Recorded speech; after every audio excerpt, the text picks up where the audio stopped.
ಮೋಕ್ಷವ ಪಡೆಯಲು ಶಬರಿ ಯಾತ್ರೆಯ ಮಾಡೋಣ ಪಾಪಗಳು ಮೋಕ್ಷವ ಪಡೆಯಲು ಶಬರಿ ಯಾತ್ರೆಯ ಮಾಡೋಣ ಪಾಪವ ಕಳೆಯಲು ಮೋಕ್ಷವ ಪಡೆಯಲು ಶಬರಿ ಯಾತ್ರೆಯ ಮಾಡೋಣ ಪಾಪವ ಕಳೆಯಲು ಯಾತ್ರೆಯ ಮಾಡೋಣ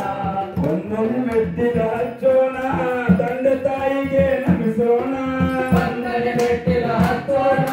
ತಂದೆ ತಾಯಿಗೆ ನಮಿಸೋಣ ಎರಡನೇ ಮೆಟ್ಟಿಲ ಹಚ್ಚೋಣ ಗುರು ಸ್ವಾಮಿಗೆ ನಮಿಸೋಣ ಎರಡನೇ ಮೆಟ್ಟಿಲ ಹಚ್ಚೋಣ ಗುರು ಸ್ವಾಮಿಗೆ ನಮಿಸೋಣ ಮೂರನೇ ಮೆಟ್ಟಿಲ ಹಚ್ಚೋಣ ತುಳಸಿಯ ಮಾಲೆಯ ಧರಿಸೋಣ ಮೂರನೇ ಮೆಟ್ಟಿಲ ಹಚ್ಚೋಣ ತುಳಸಿಯ ಮಾಲೆಯ ಧರಿಸೋಣ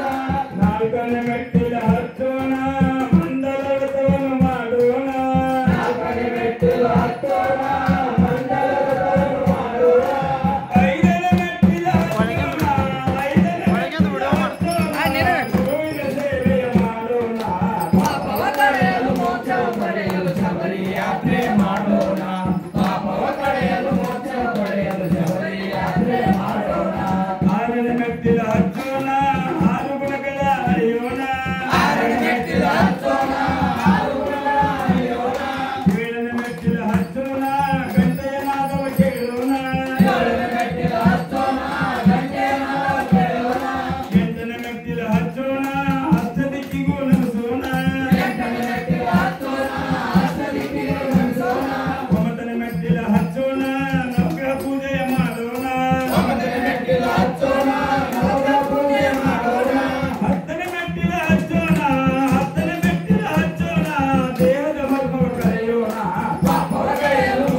ಶಬರಿ